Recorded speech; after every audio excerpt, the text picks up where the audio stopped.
Franck Dremot, Anne-Sophie Patine, Benjamin Gérard.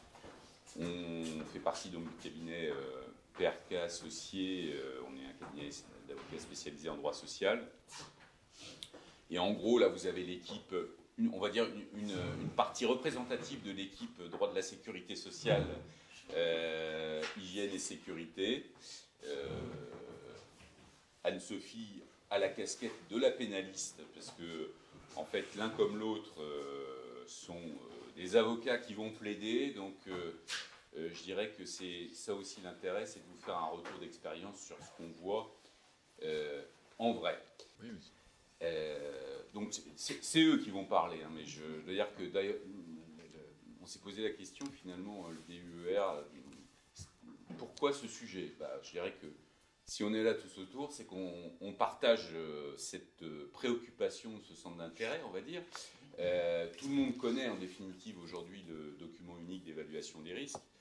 Tout le monde le connaît, mais je dirais que pour en discuter régulièrement, il y a, en caricaturant à peine, l'approche de est-ce que je fais bien? Je le fais, mais est-ce que je le fais bien? Est-ce que j'en tire le maximum? Ou alors, peut-être de façon moins positive, comment faire en sorte de ne pas être embêté avec cette obligation et que ça me crée le moins de problèmes possible. Alors je dirais que c'est encore une fois un peu caricatural, mais pour cerner vraiment tous les enjeux, l'importance, la place de ce document unique d'évaluation des risques, il faut déjà peut-être, et c'est ce que va faire Benjamin, replacer les choses dans leur contexte, dans quel contexte juridique dans l'entreprise ça s'inscrit finalement. C'est la question de quels sont les risques, quels sont en matière d'hygiène et sécurité. Et je te laisse la parole. Merci, quel est le cadre général? Voilà. Donc, en guise d'introduction, je vais vous donner quand même quelques chiffres qui sont intéressants et très récents, puisqu'ils sont issus du rapport annuel de l'assurance maladie et qui vient de paraître, enfin qui est paru en novembre 2022, et qui donne les chiffres des accidents et des maladies survenus en 2021. En 2021, il y a eu 4 565 accidents de travail reconnus, 645 décès, 47 398 maladies professionnelles. Dans les 47 398 maladies professionnelles, il y a 40 852 maladies liées au TMS, c'est-à-dire les troubles musculo-squelettiques, 2303 maladies liées à l'amiante, 2419 maladies liées à d'autres affections et 874 pathologies, ils le présentent comme fréquentes, eczéma, asthme, etc. Et les indemnités journalières, vous verrez c'est impressionnant, versées en 2021 représentent environ 3,8 milliards d'euros. Et chiffre encore plus impressionnant, c'est qu'il y a 70 millions de journées non travaillées qui sont liées aux AT-MP en 2021. 70 millions, soit l'équivalent de plus de 300 000 emplois à temps plein. Donc évidemment, ces chiffres mettent l'accent, enfin ces chiffres considérables, mettent l'accent sur le défi tant humain qu'économique pour réduire au maximum les accidents de travail et les maladies professionnelles.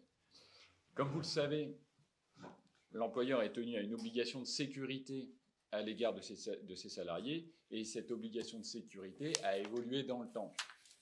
Au départ, il s'agissait d'une obligation de sécurité résultat, qui a été notamment énoncée par la Cour de cassation dans un arrêt bien connu, arrêt dit amiante, du 28 février 2002, qui concernait quelqu'un qui présentait une maladie justement liée à l'exposition à l'amiante. Dans son attendu de principe, la Cour de cassation énonce qu'en vertu du contrat de travail, le liant à son salarié, l'employeur est tenu envers celui-ci à une obligation de sécurité de résultat, qui prend, en l'occurrence dans cet arrêt, le caractère d'une faute inexcusable quand l'employeur avait ou aurait dû avoir conscience du danger, qu'il n'a pas pris toutes les mesures nécessaires de nature à préserver la santé et la sécurité de son salarié.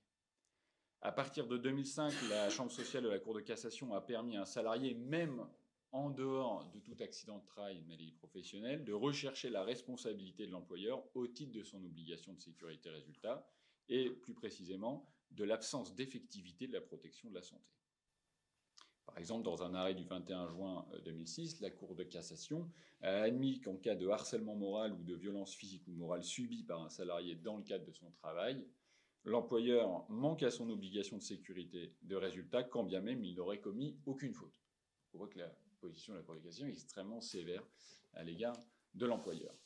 Les choses ont commencé à s'infléchir à partir de l'arrêt du 25 novembre 2015, qui est bien connu, qui s'appelle l'arrêt, qu'on appelle l'arrêt Air France, où on est passé finalement d'une obligation de sécurité résultat à une obligation de moyens renforcés, ou encore à une obligation de prévention des risques professionnels. Donc je rappelle un peu l'effet d'espèce. C'était un chef de cabine long courrier Air France qui est témoin des attentats du 11 septembre 2001 à New York.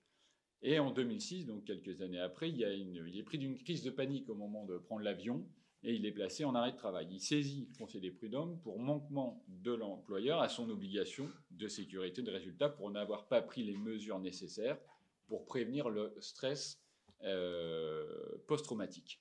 La Cour d'appel le déboute après avoir constaté que l'employeur avait confié l'équipage témoin de l'attentat à un personnel médical, que le salarié a toujours été déclaré apte aux 4 visites médicales entre 2002 et 2005 et qu'il a toujours exercé ses fonctions finalement sans difficulté.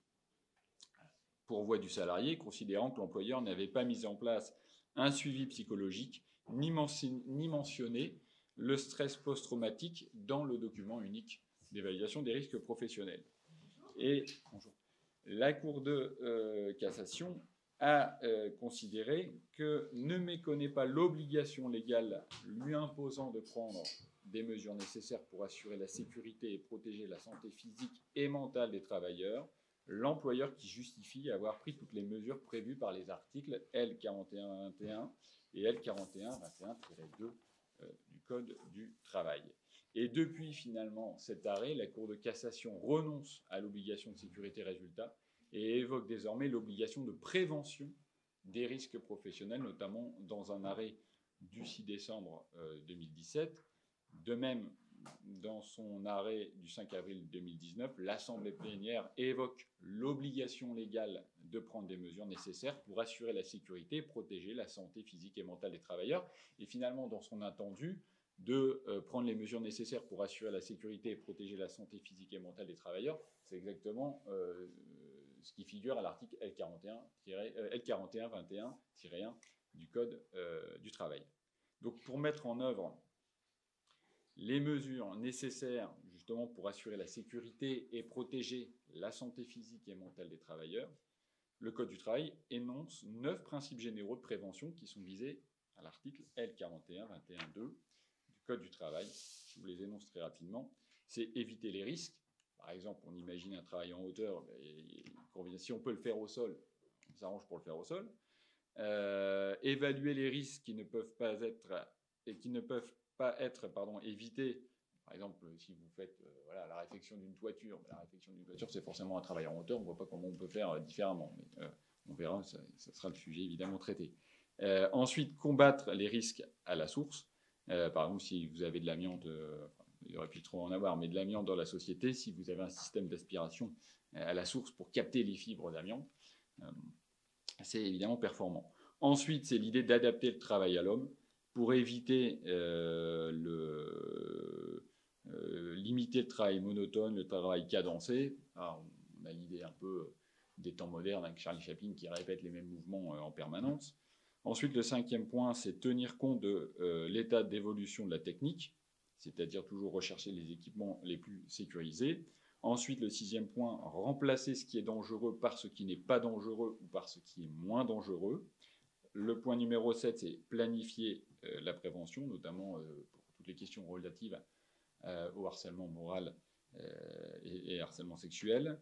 Le 8e point, c'est prendre des mesures de protection collective en leur donnant la priorité sur les mesures de protection individuelle. Et enfin, le 9e principe, c'est donner les instructions appropriées aux travailleurs.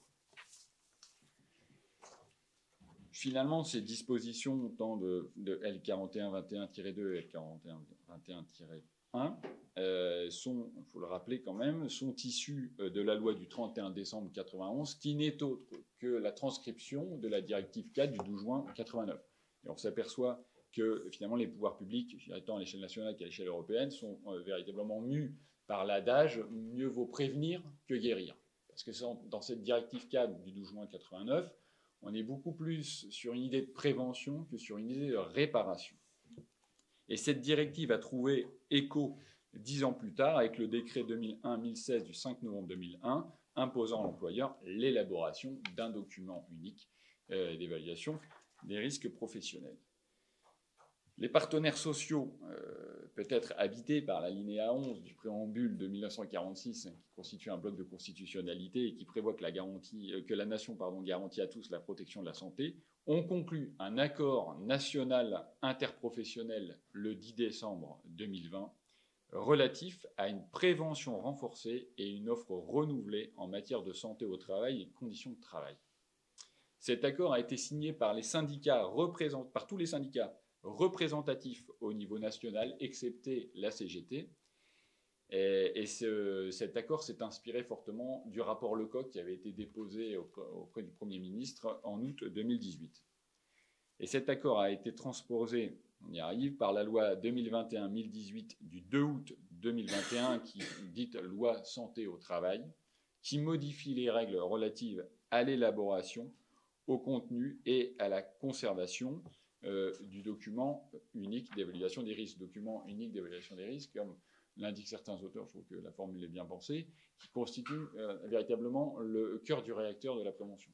C'est à partir de ce document qu'on va mettre en place un certain nombre de préventions nécessaires pour assurer la pleine sécurité et la santé des travailleurs, tant d'un point de vue physique que mental. Je vais laisser la place maintenant à Anne-Sophie. Alors, tout d'abord, s'agissant de l'objet du document unique, moi j'ai une première question à vous poser. Est-ce que vous savez ce qui se passe quand il survient un accident grave ou qui aurait pu être plus grave que ce qu'il n'a été sur vos lieux de travail? Vous savez qui vient dans ces cas-là? Oui.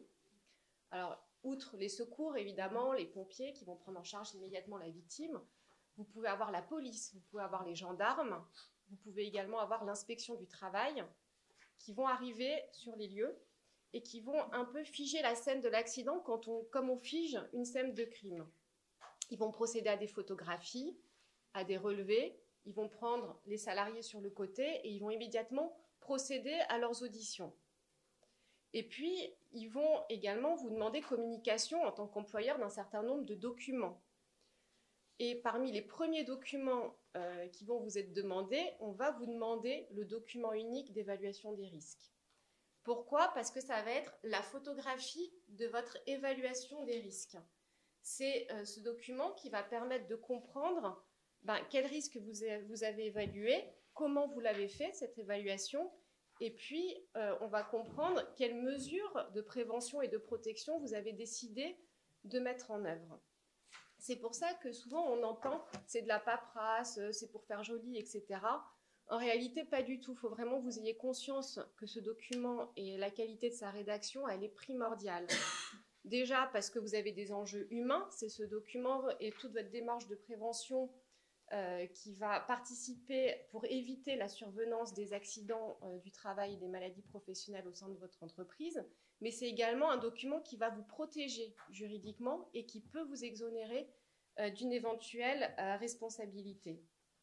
Donc, quand vous allez sortir de cette formation, l'objectif, c'est que vraiment vous ayez conscience de la qualité et du soin qu'il faut apporter à sa rédaction. Une petite aparté d'ailleurs, si ça vous arrive un jour que sur vos lieux de travail, vous avez comme ça la police, les gendarmes ou l'inspection du travail qui arrivent et qui tout de suite vont vous demander communication des documents. D'expérience, ne vous départissez jamais des originaux, que ce soit le document unique, que ce soit d'autres documents de sécurité ou quelques documents que ce soit, vous remettez toujours des copies. Pourquoi? Parce qu'une fois que vous avez remis les originaux, après nous, on va avoir besoin de vous aider, de vous assister pour votre défense. Vous n'allez plus vous souvenir, et puis surtout le document unique, généralement, ce sont des pavés énormes et très volumineux. Vous n'allez plus vous souvenir de ce qu'il y a à l'intérieur de ce document. Vous allez être embêté. Et aussi, on a constaté, nous, quand les dossiers, donc l'enquête pénale est clôturée et arrive sur le bureau du parquet qui décide d'éventuelles poursuites, il faut savoir que parfois, les inspections du travail, la police ou la gendarmerie, quand elles remettent tous les documents qu'ils ont recueillis dans le cadre de l'enquête pour chercher les éventuelles causes de l'accident, les éventuelles responsabilités, il arrive qu'il manque des pages. Et là, c'est du vécu. On a des clients qui nous disent « mais si, moi je l'avais prévu, cette mesure, c'est dans tel document, etc. » Sauf que s'il n'y a plus l'original et qu'il n'y a pas en interne, vous n'avez pas pris soin de le scanner et de le conserver, que vous êtes départi de vos originaux, on ne pourra plus le démontrer. Et il faut savoir, hein, ça c'est de manière générale, que les écrits restent mais les paroles s'envolent. Donc je referme cette petite parenthèse. L'employeur, il est tenu, dès le premier salarié embauché, même à temps partiel, d'élaborer un document unique d'évaluation des risques.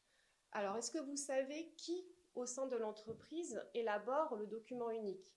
Parce que l'employeur, c'est une entité, c'est une personne morale, c'est abstrait. Mais qui est responsable, plutôt? Qui est responsable du document unique au sein de votre entreprise?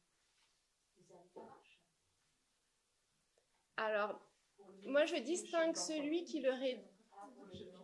Exactement. C'est lui qui est responsable du document unique. Pourquoi? Parce que c'est lui qui est le premier débiteur de l'obligation de sécurité au sein de l'entreprise.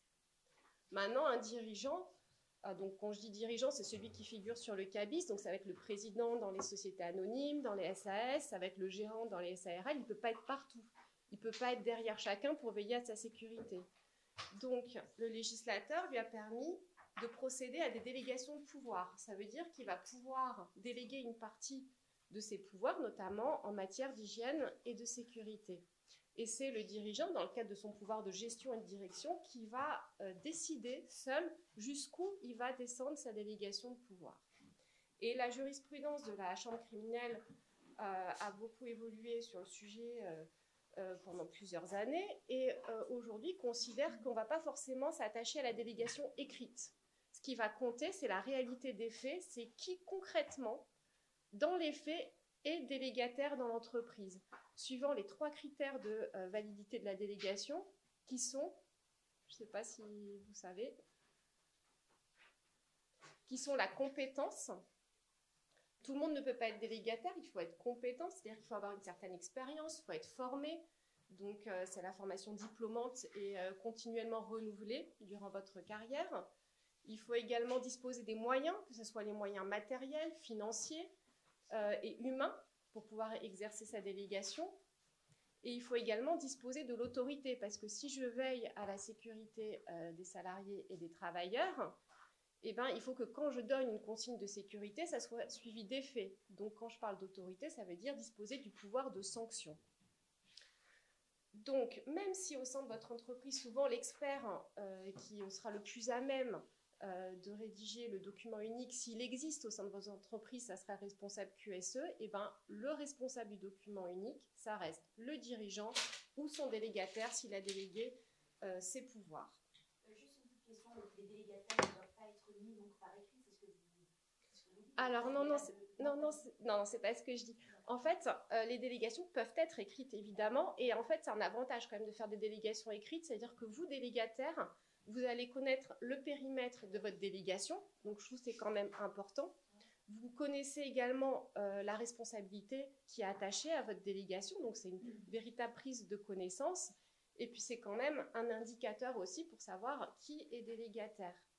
Maintenant, ce que je vous dis, c'est que si dans les faits, eh bien, en réalité dans l'entreprise, il y aura une personne qui n'est pas forcément le bénéficiaire de la délégation écrite, mais qui dispose des 3 critères dont j'ai parlé, et ben, les juridictions, elles peuvent écarter l'écrit et dire, dans les faits, moi j'ai procédé à une analyse juridique, c'est monsieur X qui est délégataire, peu importe la délégation écrite que vous m'opposez. Si on en revient au texte s'agissant du document unique, l'article R 4121-1 du Code du travail prévoit que l'employeur transcrit et met à jour dans un document unique les résultats de l'évaluation des risques pour la sécurité et la santé des travailleurs. Cette évaluation comporte un inventaire des risques identifiés dans chacune des unités de travail de l'entreprise ou de l'établissement.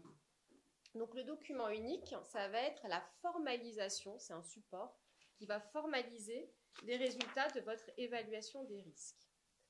Alors, savez-vous pourquoi on dit que ce document, il est unique? Parce qu'il est propre à chaque entreprise, à chaque établissement.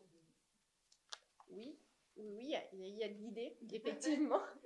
Il est unique parce que ça va être dans un seul support qu'on va regrouper toutes les données issues de votre analyse des risques, qu'on analyse les risques chimiques, qu'on analyse les risques TMS, c'est-à-dire les troubles musculo-squelettiques, qu'on analyse le risque électrique, qu'on analyse le risque relatif au rayonnement ionisant, si évidemment l'activité de votre entreprise y est confrontée.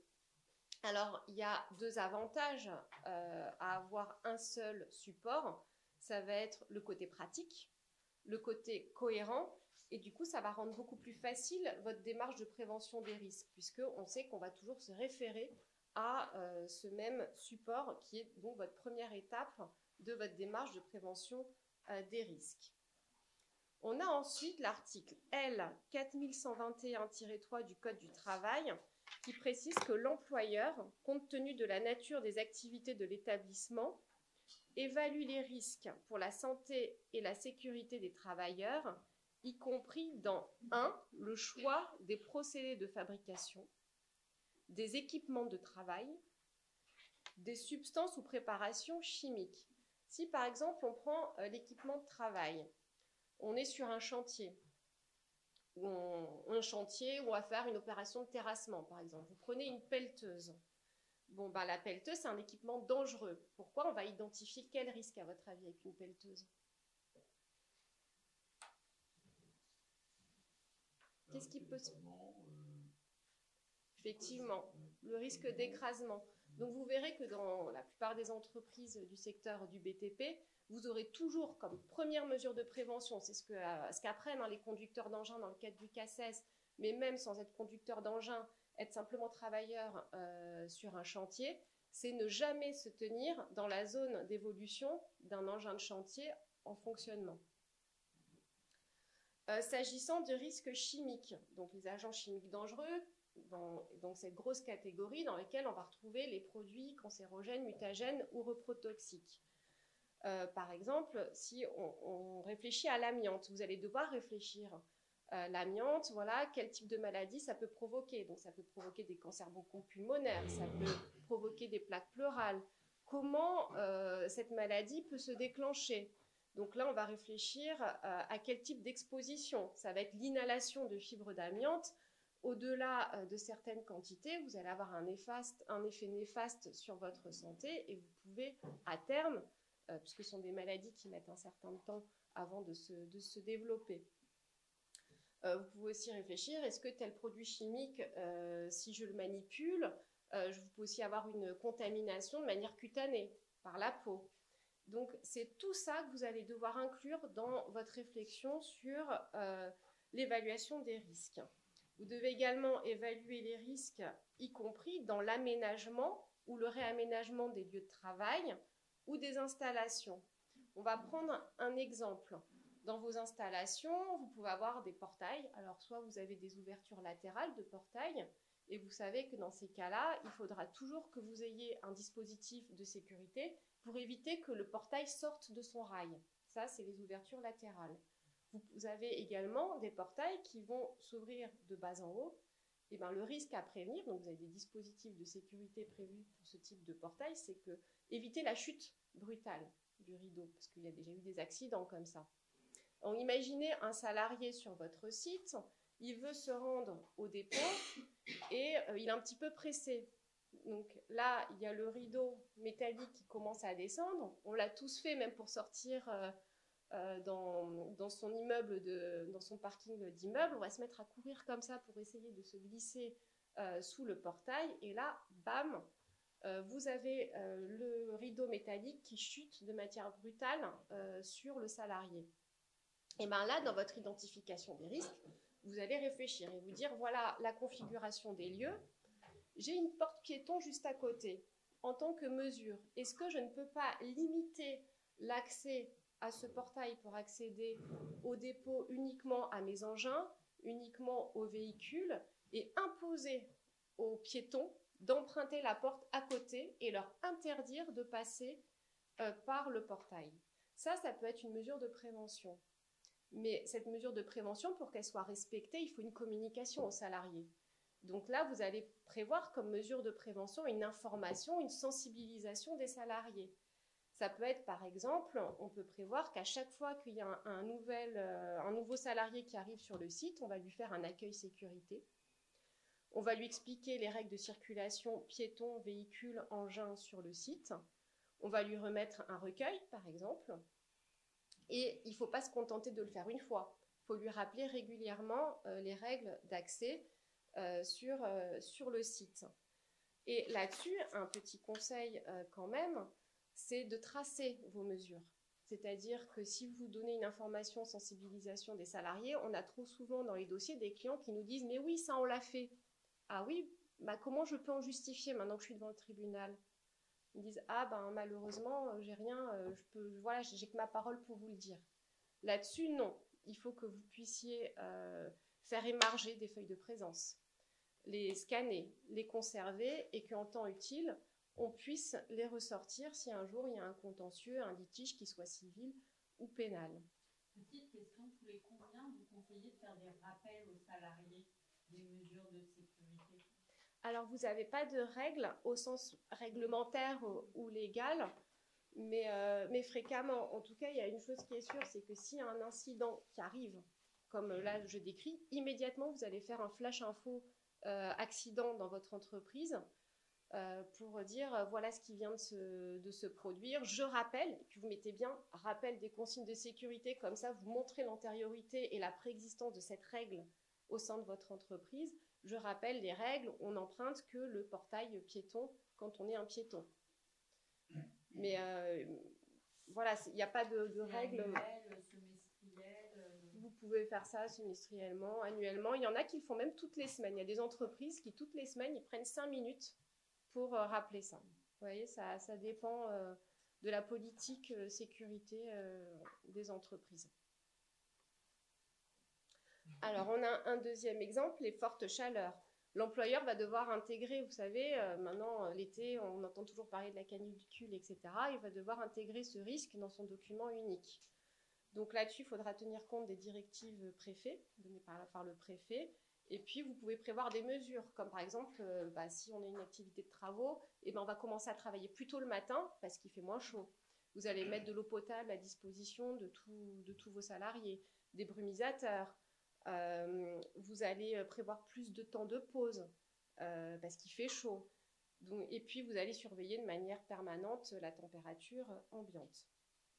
Vous devez également évaluer les risques dans la définition des postes de travail, c'est-à-dire évaluer les risques dans les situations de travail. Mais également, et ça c'est une nouveauté du décret du 18 mars 2022, dans l'organisation du travail. Si par exemple vous avez des commerciaux qui prennent la route souvent, il y a un risque routier, ils risquent d'avoir un accident de voiture sur la route. Et en mesure de prévention, vous pouvez mieux organiser leur travail en optimisant les déplacements. Ça ne sert à rien de les faire aller à droite, à gauche en permanence, mais pour chacun de ces commerciaux, on va rationaliser telle région pour un telle zone pour telle autre personne, etc. Et là, on va agir sur l'organisation du travail pour diminuer le risque routier. L'évaluation des risques va tenir compte de l'impact différencié de l'exposition aux risques en fonction du sexe. Il est évident que si on est un homme ou si on est une femme, on ne va pas forcément être soumis aux mêmes risques. Donc ça, il va aussi falloir en tenir compte dans votre évaluation. Cette approche d'évaluation va être globale et pluridisciplinaire, c'est-à-dire que vous devez à la fois tenir compte de la technique, de l'organisation et du médical. Ces trois paramètres, vous allez devoir les utiliser dans votre démarche d'évaluation des risques. Enfin, avant de donner la parole à Benjamin, je rappellerai que le document unique doit répondre à initialement 2 objectifs, et puis le décret du 18 mars 2022 en a rajouté un 3e. Le premier, c'est s'assurer que l'employeur a bien procédé à l'évaluation des risques. Ça veut dire que le premier objectif du document unique, c'est la traçabilité de votre évaluation des risques. Le deuxième objectif, c'est d'avoir une information actualisée pour tous les acteurs internes et externes de la prévention des risques. Enfin, le troisième objectif qui a été assigné par le décret du 18 mars 2022, c'est celle d'assurer la traçabilité collective des expositions. Maintenant, le document unique va répertorier l'ensemble des risques professionnels auxquels sont exposés les travailleurs et assurer la traçabilité collective de ces expositions. Essentiellement, mais pas que, ça va concerner tout ce qui est risque lié au CMR, c'est-à-dire les produits cancérogènes, mutagènes ou reprotoxiques. Et alors, pour vous montrer l'importance à consacrer au document unique, c'est le fait qu'avant, le document unique avait une valeur réglementaire. Vous savez que le Code du travail, vous avez une partie des textes qui sont dans la partie R réglementaire. Et là, maintenant, eh bien, la loi du 2 août 2021 a voulu lui donner une valeur légale, donc une valeur supérieure. C'est pour vous montrer toute l'importance que le législateur a souhaité aujourd'hui accorder à ce document. Excusez-moi, je voudrais rebondir sur la traçabilité de l'évaluation des risques. Ça sous-entend qu'il faudrait peut-être encore d'autres documents pour montrer dans quel contexte on a fait l'évaluation, quels ont été les résultats à ce moment-là. Alors ça c'est autre chose. Ça veut dire que, mais ça on va le traiter après dans la formation. Quand vous allez élaborer votre document unique, évidemment, vous n'allez pas partir de rien. Il va falloir, et puis on va en parler, il y a plein de documents que vous allez devoir utiliser au sein de votre entreprise. Et puis il y a aussi une méthode que vous allez employer. Et cette méthode, moi je recommande à ce qu'elle apparaisse dans votre document pour qu'on sache exactement comment vous avez fait, de quels acteurs vous êtes entouré et de quels documents vous avez utilisé. Autre grande nouveauté instaurée par la loi du 2 août 2021 et qui est donc applicable à compter du 31 mars 2022, c'est l'élaboration collaborative de ce document unique d'évaluation des risques. Parce qu'au départ, quand c'était le DURP issu du décret là, de 2001, seul l'employeur établissait le document unique d'évaluation des risques. C'est une période totalement révolue. Ça, c'est terminé. Maintenant, l'employeur doit s'adjoindre le service de 3 catégories d'acteurs. Le CSE, comité social et économique, et plus particulièrement, si elle existe, la commission santé, sécurité, conditions de travail, mais c'est essentiellement dans les entreprises de plus de 300 salariés ou les entreprises classées Céveso, ou s'il y a un accord collectif qui prévoit la création de cette commission. La difficulté du texte, c'est un point très juridique, c'est que quand on lit les dispositions de l'article LK 21-21-3, on n'arrive pas à déterminer, c'est un peu un flou de savoir si c'est les CSE dans les entreprises de plus de 50 salariés ou de moins de 50 salariés.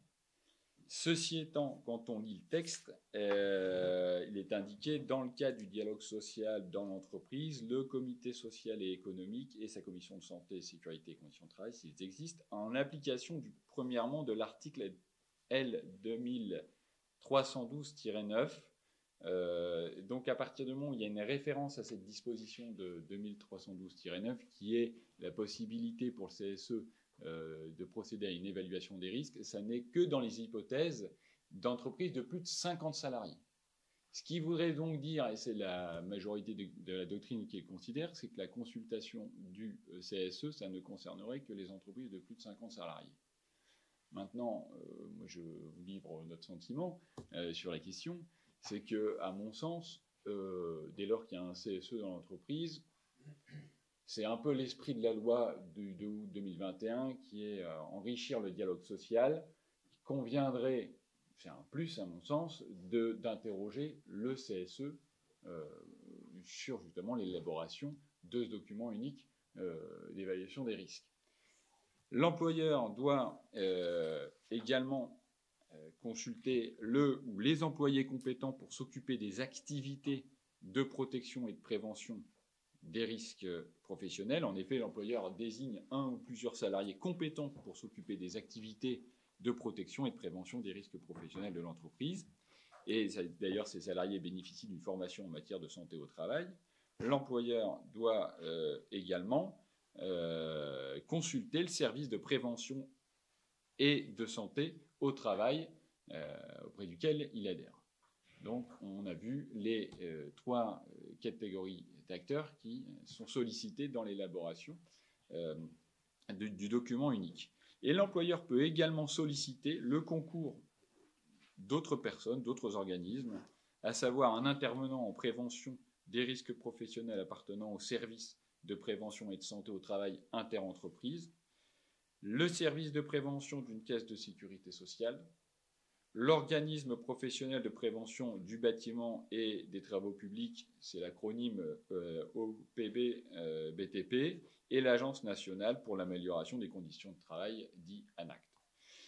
Alors, à notre sens, c'est quand même intéressant de faire intervenir un certain nombre de justement ces différents organismes pour enrichir la réflexion quant à l'élaboration du document unique d'évaluation des risques. Encore une fois, c'est l'esprit de la loi. Et en plus, je pense que notamment le service de prévention de santé au travail auquel l'employeur adhère peut vraiment enrichir le débat quant aux informations à recueillir dans l'élaboration du document unique. L'écueil, peut-être, serait qu'il faut réussir à trouver un consensus entre les différents ressentis des différents organismes. Mais ce qu'il ne faut pas perdre, et il faut aussi également, je dirais c'est important, assurer une traçabilité de l'interrogation de l'employeur à l'égard notamment du CSE, notamment à l'égard du service de prévention santé au travail, pour démontrer que l'employeur a vraiment une démarche active. Parce que s'il interroge personne, voilà, évidemment, ça pourrait lui être reproché. Une question. Oui. Lorsqu'on a le CSE et CSSCT, est-ce que le fait de uniquement faire cette action avec le CSSCT permet de s'en raisonner avec le CSE, ou est-ce qu'il faut qu'il y ait à la fois une démarche auprès de la CSSCT et du CSE? Non, à mon sens, dès lors qu'il y a une CSSCT, ils sont quand même plus complétants finalement en matière de santé, donc ils sont. Sauf qu'avec la CSSCT, il n'y a pas besoin de refaire une deuxième mouture avec le CSE. Bah, je pense pas, mais c'est suffisant parce que c'est une émanation du CSE. Donc, à mon sens, il n'y a pas de difficulté.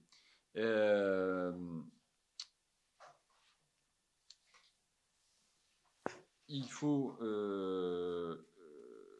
L'employeur peut également solliciter l'avis de prestataires extérieurs, mais c'est parfois risqué, parce que c'est avéré, on a déjà vu il y a quelques années, que ces organismes, ces prestataires extérieurs ne se déplacent pas forcément dans les locaux de l'entreprise. Ça se passe par téléphone, et donc c'est pas suffisamment, on va dire, carré, cohérent dans l'appréciation des risques.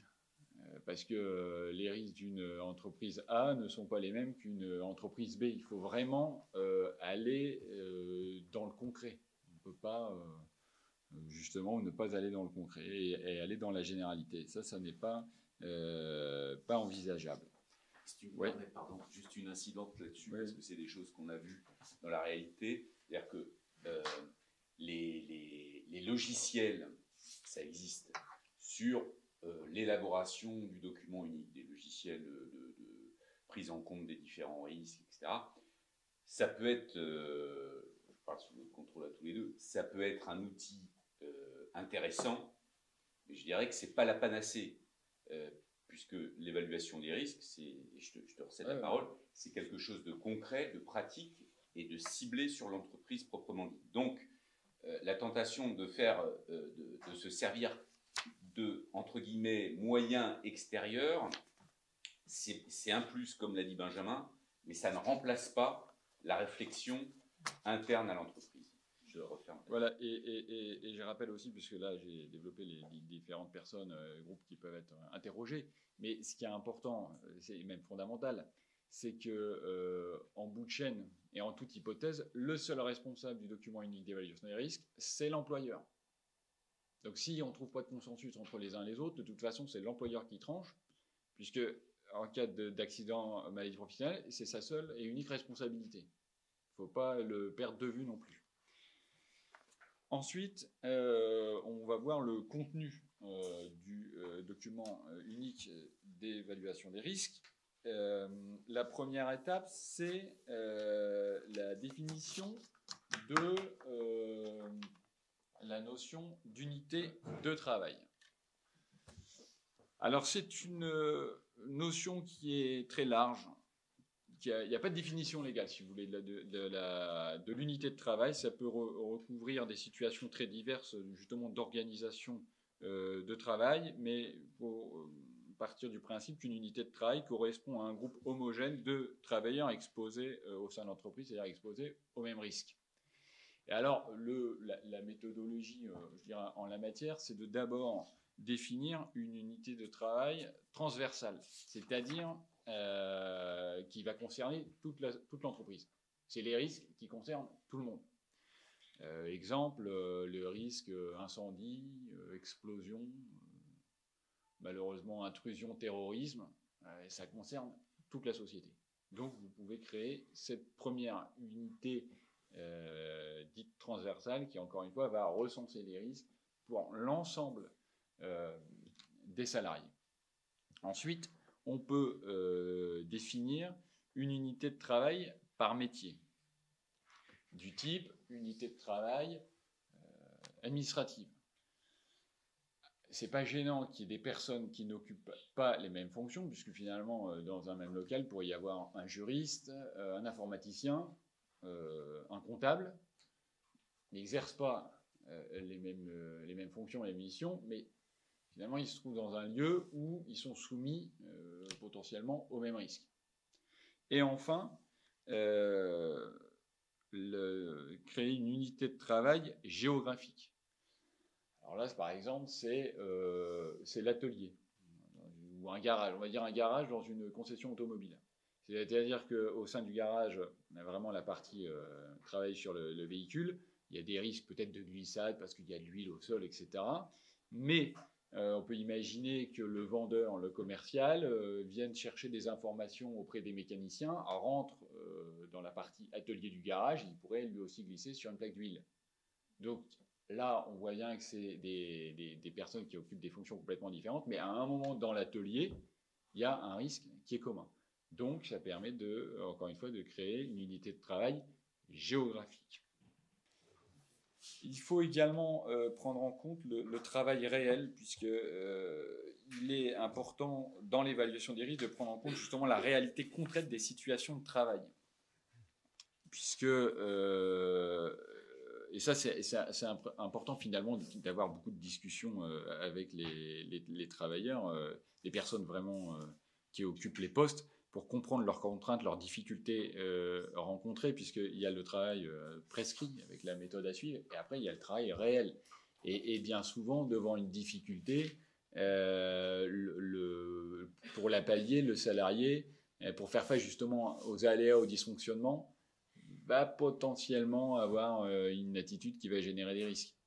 Il faut tout anticiper, parce qu'on voit, il y a des dossiers, des dossiers dans lesquels on a eu des salariés qui travaillent sur des machines des presses, il y a une situation de blocage, ils vont essayer de contourner le blocage, et c'est là où ils ouvrent le capot de la machine. Vous voyez, donc il faut vraiment prendre en considération la situation concrète de travail, et pas rester dans la théorie. Vous allez devoir faire un inventaire des risques dans votre document unique. Donc, on a vu dans chaque unité de travail, vous allez devoir faire cet inventaire de risques identifiés. Vous n'avez pas de modèle. Il n'y a pas de texte qui va vous dire, ou un arrêté qui va prévoir un modèle. Donc encore une fois, il faut que vous vous sentiez totalement libre. L'objectif, c'est juste assurer la prévention des accidents et des maladies au sein de votre entreprise. Et donc c'est vous, en fonction de votre activité, qui allez choisir la forme la plus appropriée. Bannissez en revanche les grilles de présence-absence de risque. Ça sera insuffisant. Vous avez une inspection du travail qui tombe sur un document unique comme ça. Elle va forcément vous faire des remarques, voire des injonctions pour le compléter, parce que ça ne sera pas suffisant. La notion d'inventaire conduit à définir l'évaluation des risques en 2 étapes. Tout d'abord, ça va être identifier les dangers. Donc, identifier tout ce qui peut causer des dommages. Donc, vous pouvez prendre des listes, vous en trouvez sur le site de l'INRS avec tous les dangers qu'on peut rencontrer dans une entreprise. Donc, agents chimiques dangereux dont les CMR, ambiance thermique, le bruit, les TMS, les RPS, chute d'objets, chute de personnes. Pour répondre à votre question, si on est par exemple dans des fonctions administratives, bah oui, il va falloir aussi anticiper la chute de plein pied. Et ensuite, une fois que vous avez répertorié tous vos dangers, on va analyser les risques. Les risques, c'est quoi un risque? C'est la probabilité de la rencontre d'un homme avec un danger. C'est-à-dire tout ce qui n'est pas un danger en soi, un risque, mais qui peut jouer un rôle dans l'exposition à un danger. Par exemple, on revient avec ma pelleteuse. La pelleteuse, c'est un équipement de travail, quand il fonctionne, qui est dangereux. Je peux me faire percuter par un engin. En soi, c'est dangereux, c'est un danger. Le rythme de travail, lui, il peut accentuer ce danger. Si je ne fais pas de pause, si j'ai un rythme de travail énorme, etc., en soi, ce n'est pas un danger d'avoir un rythme de travail, mais ça va participer de la survenance du dommage. Alors, il existe différents types de risques professionnels qu'on peut classer par exemple en 3 catégories. Les risques physiques, donc ça va être les risques liés au lieu de travail, donc pour répondre à votre question, y compris les installations sanitaires, les installations de restauration, d'hébergement. Ça va également être tous les risques liés aux équipements de travail, aux moyens de protection, notamment les équipements qui nécessitent une autorisation de conduite ou qui vont servir aux travaux en hauteur. Ça va être tous les risques d'exposition, aux risques chimiques, aux risques biologiques, au bruit, aux vibrations. Ça va être tous les risques physiques donc liés à des activités comme le travail en hauteur, la circulation interne ou externe. Ça, normalement, dans tous vos documents uniques, quelle que soit votre activité, je vais forcément retrouver votre identification des risques sur la circulation interne ou externe. Tout ce qui est manutention des charges également doit être à appréhender. Vous devez également appréhender les risques, c'est mon deuxième point catégorie, risques psychosociaux, donc le stress, la souffrance au travail, le harcèlement moral et le harcèlement sexuel. Et puis vous avez aussi les risques organisationnels. L'organisation du travail, on l'a vu, ça peut causer des dommages aux salariés. Une fois que vous avez fait tout ce travail d'identification des risques, il va falloir les hiérarchiser, suivant des critères de fréquence, suivant des critères de gravité et suivant le niveau de maîtrise du risque. Le niveau de maîtrise du risque, c'est-à-dire que vous allez devoir mesurer, quand vous mettez en œuvre des mesures de protection, cette mesure de protection, quelle va être son efficacité par rapport à la probabilité de survenance du risque. Donc, on va distinguer le risque brut, c'est-à-dire je multiplie ma gravité de risque avec la fréquence de survenance du risque, ça, on obtient le risque brut. Et ensuite, je vais vouloir calculer le risque résiduel. Ça veut dire qu'une fois que j'ai mis en œuvre mes mesures de protection et de prévention, il va forcément demeurer un risque, le risque résiduel. Je vais devoir l'évaluer, je vais devoir le coter, lui attribuer une note à ce risque résiduel. Parce que le risque zéro, ça serait trop beau si ça existait, mais ça n'existe pas. Alors, quand je parle de donc mesures de prévention, mesures de protection. Mesures de prévention, ça va être par exemple former le salarié. Il va de soi qu'un salarié qui est formé, il va être mieux armé pour faire face au risque. La mesure de protection, elle, ça va être par exemple un harnais. Pour éviter la chute de hauteur, si j'ai un harnais, je ne vais pas empêcher la chute, mais je vais limiter la gravité de mon accident en chutant. Et donc, vous allez devoir faire tout un travail pour coter, pour noter à la fois la gravité du dommage avec une échelle de 1 à 4, dommage faible, moyen, grave, très grave.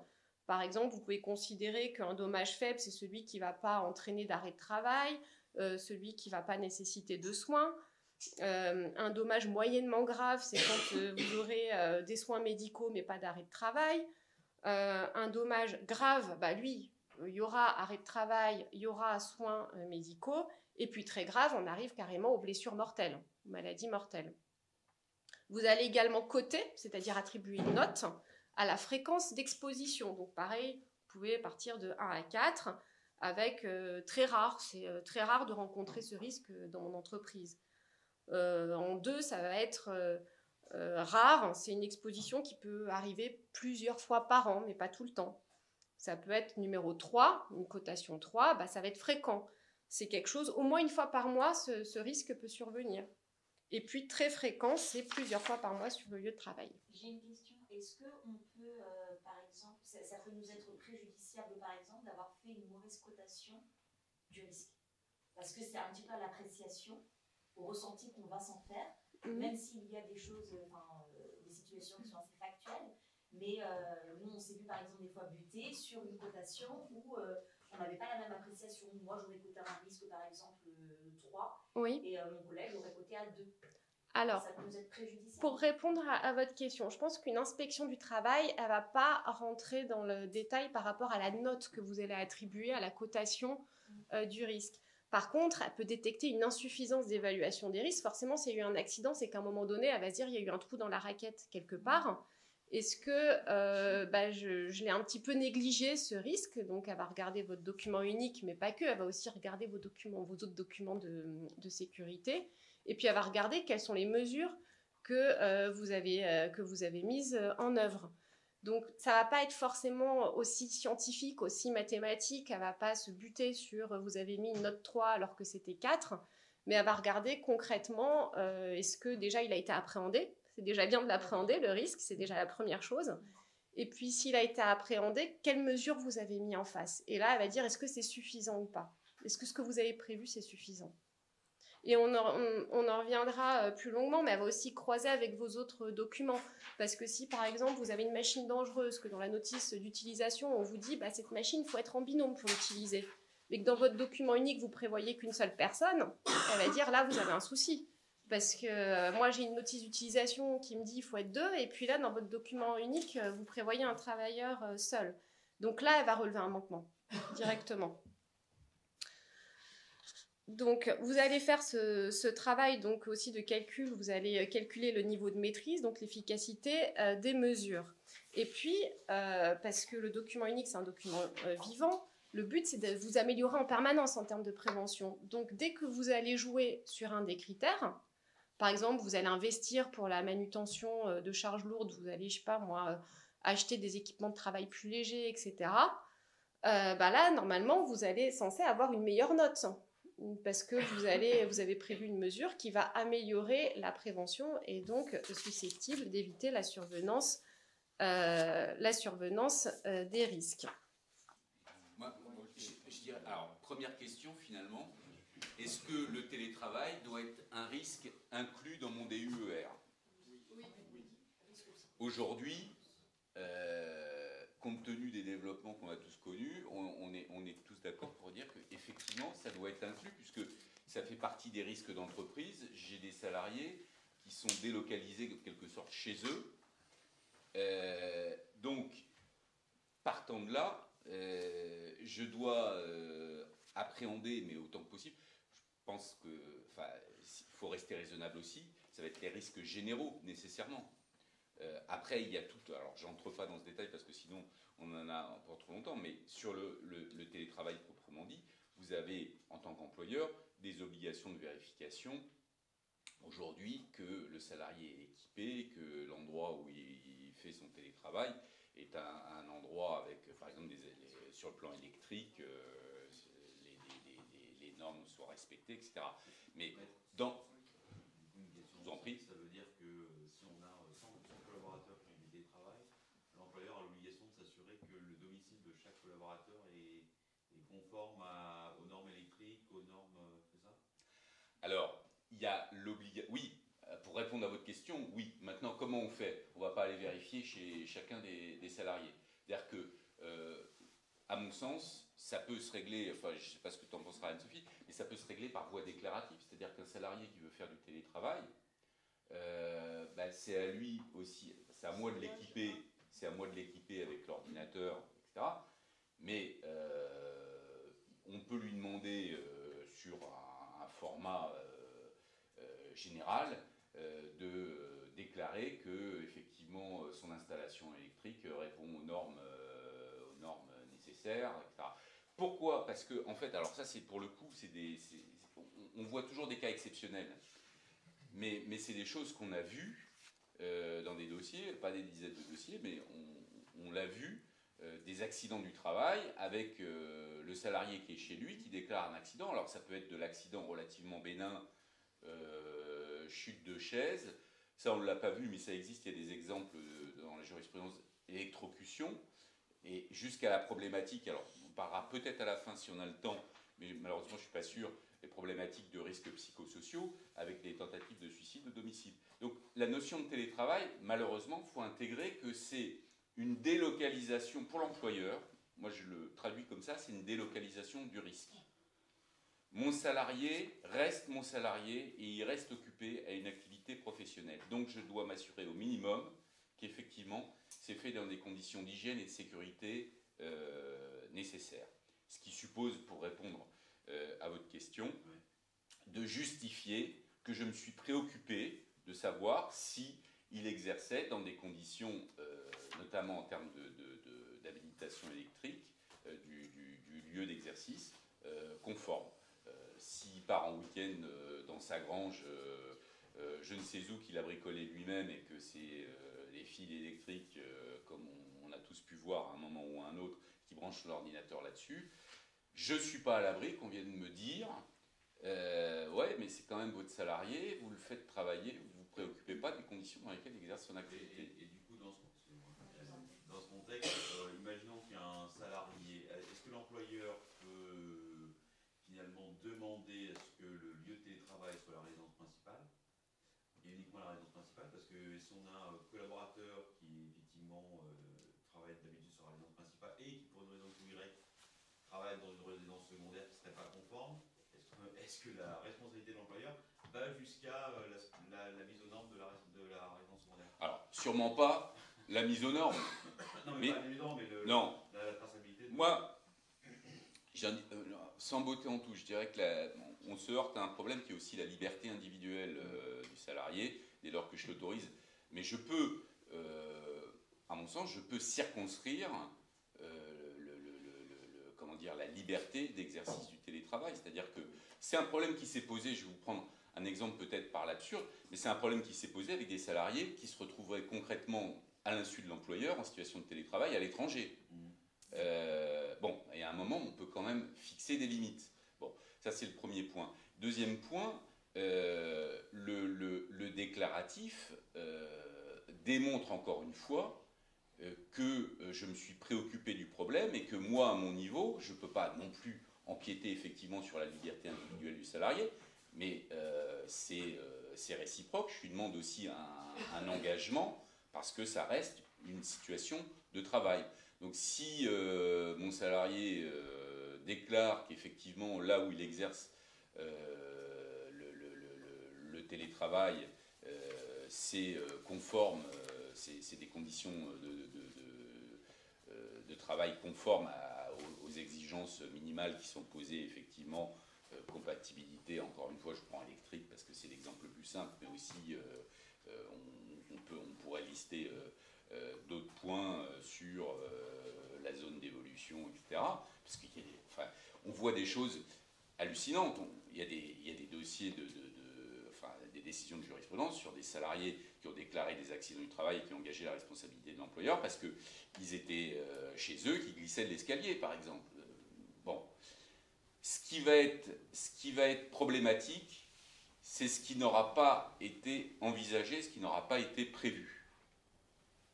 Donc ça peut aller jusqu'à leur demander leur assurance à ce moment-là. Si justement on délocalise... On n'est pas sur un problème d'assurance. L'assurance, c'est la réparation. Là, on est sur la prévention du risque. Il n'y a pas d'intérêt de demander une assurance habitation à des collaborateurs qui ont du télétravail. C'est pas mon souci. C'est pas mon souci. Mon souci, c'est d'éviter qu'un accident survienne. L'assurance, elle va être là pour couvrir les frais, pour couvrir la prise en charge. Bon. Ah, par contre, attention, le collaborateur qui va utiliser son véhicule personnel pour des déplacements professionnels, j'ai quand même intérêt à m'assurer que déjà il a son permis de conduire. Enfin, excusez-moi de le rappeler, mais c'est quand même qu'il n'y a pas eu une suspension. Et que deux, effectivement, s'il n'utilise pas un véhicule de l'entreprise, que son véhicule est assuré, mais aussi qu'il est en état de fonctionnement normal. D'où la mise à disposition de véhicules d'entreprise pour des déplacements professionnels. Ça évacue une partie du problème. Donc une déclaration finalement sur l'honneur en type de document déclaratif suffirait. Alors, pour le télétravail, il y a pas de règle. On peut y réfléchir. Moi, je vous donne cette idée parce qu'effectivement, on ne va pas sur 300 ou 400 salariés aller visiter faire une visite domiciliaire. Enfin, de toute façon, c'est pas possible. Mais je dois, en tant qu'employeur, démontrer que je me suis inquiété, que je me suis soucié des conditions dans lesquelles mon salarié exerce son activité. Enfin, je sais pas. Vous en êtes, parfait, trop d'accord. Donc, c'est une précaution que je qualifierais de minimale en tant qu'employeur pour démontrer si un jour il y a un problème que moi, à mon niveau, j'ai fait ce que j'ai pu. C'est pas moi qui vais aller faire des travaux au domicile du salarié, on est bien d'accord. Après, pour compléter le propos, on met aussi à disposition du matériel autre que l'ordinateur. Ça peut être une chaise, ça peut être une lampe, ça peut être un budget qui est alloué aux salariés pour le télétravail et pour se dire, finalement, j'ai pas de trouble musculo-squelettique parce que j'étais pas sur ma chaise du salon, mais j'étais sur une chaise ergonomique pour pouvoir travailler toute la journée. C'est pas obligatoire. Mais c'est pas obligatoire, on est bien d'accord. Mais après, voilà, si on veut anticiper... Mais pour aller dans le sens de ce que vous dites, je dirais que c'est là aussi que va interférer, à mon sens, la question de la fréquence. Si j'ai un salarié qui fait du télétravail une demi-journée par semaine, c'est pas la même chose que si il est en télétravail, comme ça existe aujourd'hui dans certaines entreprises, 5 jours par semaine. C'est pas le même niveau d'obligation.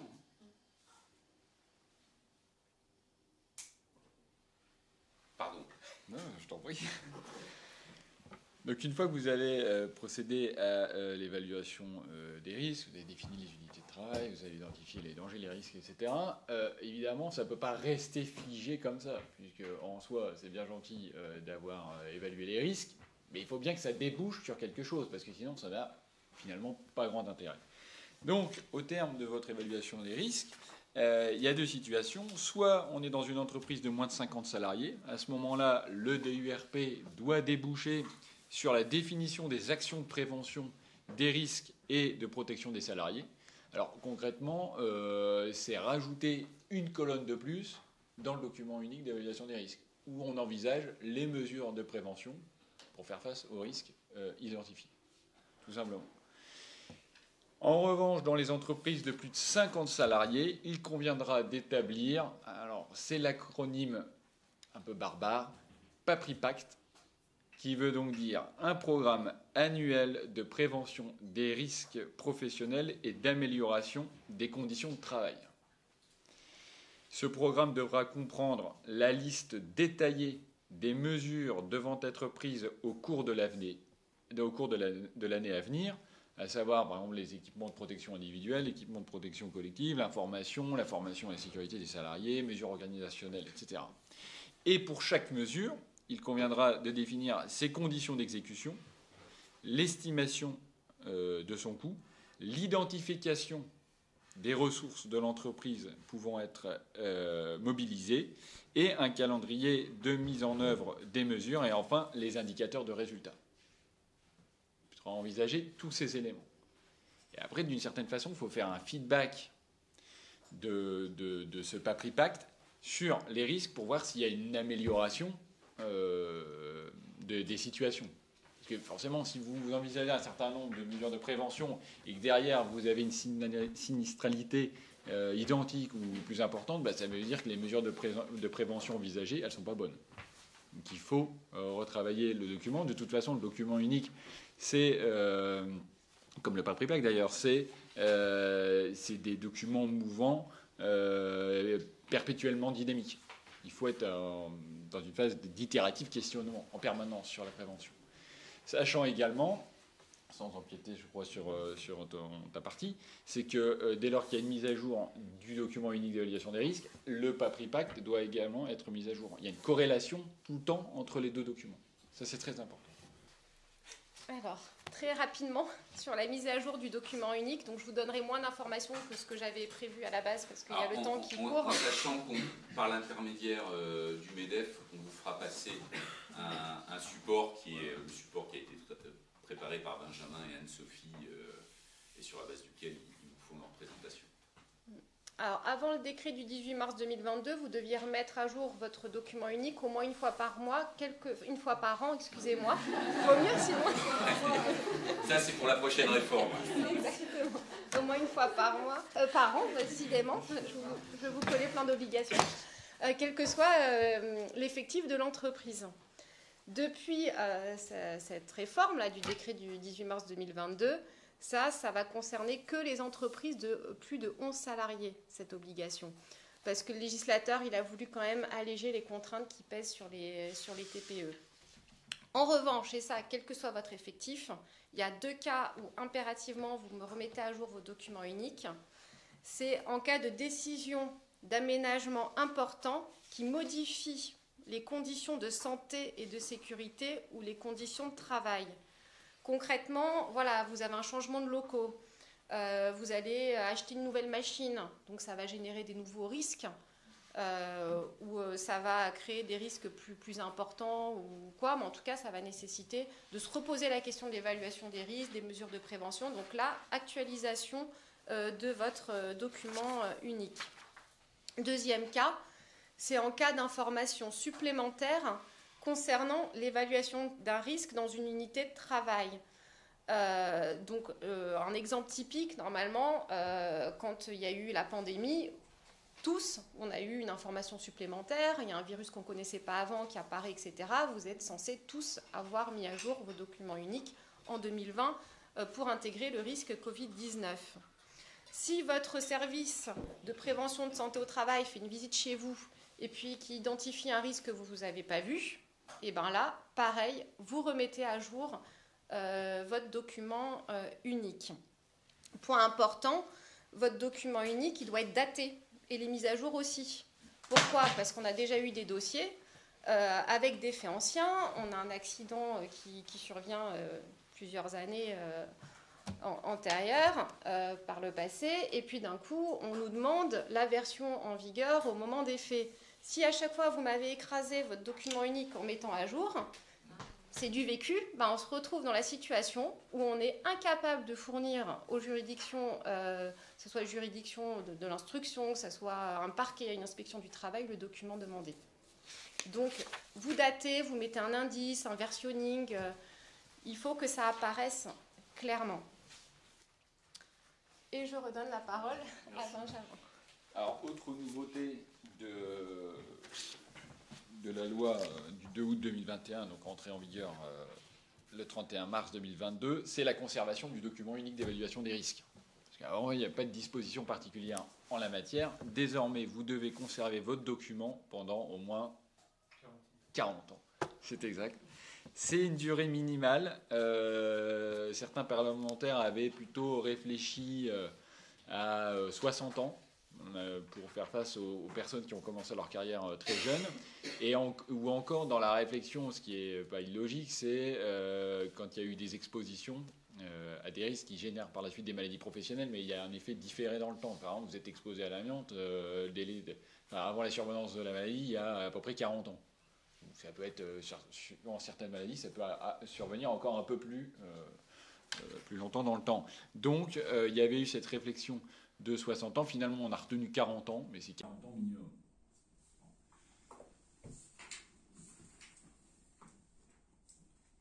Et pour le moment, le document unique d'évaluation des risques peut être tenu sur un support papier ou un support informatique.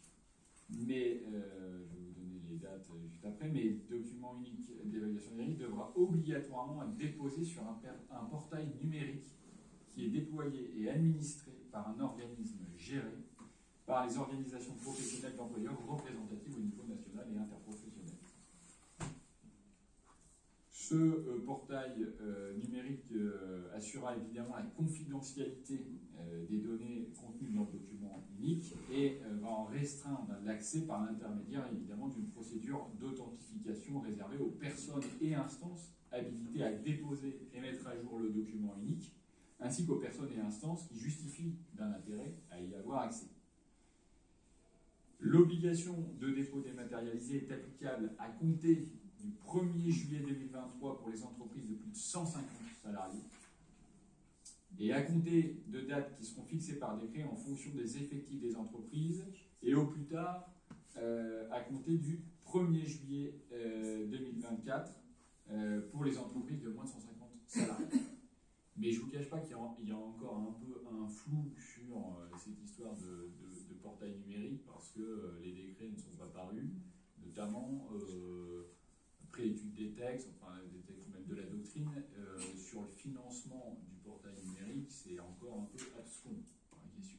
Mais en réalité, ce qu'il y a de sûr, c'est que le BUR devra être sur un portail numérique et qui sera nécessairement dématérialisé, ce qui présente d'ailleurs un intérêt, parce que quand un salarié veut éventuellement consulter un document unique d'évaluation des risques et que la société dans laquelle il travaillait a disparu, et s'il n'y a pas de portail numérique, il n'y a jamais accès au document unique d'évaluation des risques. Donc ça présente quand même un intérêt de l'avoir de façon dématérialisée. Mais encore une fois, sur cette partie-là, il conviendra d'attendre pour avoir plus de précision les décrets qui vont arriver au cours de l'année. Alors, l'accès au document unique. Donc le document unique et ses versions antérieures sont tenus à la disposition, pendant 40 ans, des travailleurs et des anciens travailleurs. Voilà, ça c'est une nouveauté. Pour leur version en vigueur durant leur période d'activité dans l'entreprise. Le texte vous dit « La communication des versions du document unique antérieures à celle en vigueur à la date de la demande peut être limitée aux seuls éléments afférents à l'activité du demandeur. » Concrètement, vous avez un travailleur, un ancien travailleur qui vient vous demander le document unique. Vous pouvez restreindre la communication à de simples extraits. Vous n'êtes pas obligé de tout lui donner. À des simples extraits qui va concerner sa période d'activité, son poste de travail, enfin son activité. On est bien d'accord que c'est à partir du 1er mars 2022. On est bien d'accord. 31 mars. 31 mars 2022. Ce document doit également être mis à la disposition donc, des membres de la délégation du personnel au sein du CSE, du service de prévention et de santé au travail, de l'inspection du travail, des agents des services de prévention des organismes de sécurité sociale, des agents des organismes professionnels de santé, de sécurité et des conditions de travail, des inspecteurs de la radioprotection, en ce qui concerne les résultats des évaluations liées à l'exposition des travailleurs au rayonnement ionisant. Ça, c'est un cas bien particulier. Vous avez un texte qui est l'article L 4121-3 du Code du travail en son point 5A et qui vous dit le document unique dans ses versions successives est conservé par l'employeur et tenu à la disposition des travailleurs ou anciens travailleurs ainsi que de toute personne ou instance pouvant justifier d'un intérêt à y avoir accès. Alors là, c'est la porte ouverte, ce texte. Il n'y a rien qui vous dit, qui vous définit à partir de quel moment j'ai un intérêt à avoir accès à ce document. Il va falloir attendre des précisions par le pouvoir réglementaire sur ce point. On est dans un flou total. Est-ce que je suis sur un chantier, je suis un salarié d'une entreprise A, j'ai l'entreprise B qui travaille, qui m'expose, je considère qui m'expose à l'amiante parce que je suis à côté, je pense que j'ai inhalé des fibres, etc. Est-ce que je vais pouvoir aller toquer à la porte de l'entreprise B pour avoir accès à son document unique, pour vérifier comment a été fait l'évaluation des risques et quelles étaient les mesures de prévention qui étaient prises? Ça, on ne sait pas. Est-ce que ça sera possible? Est-ce que je pourrais rentrer dans cette notion?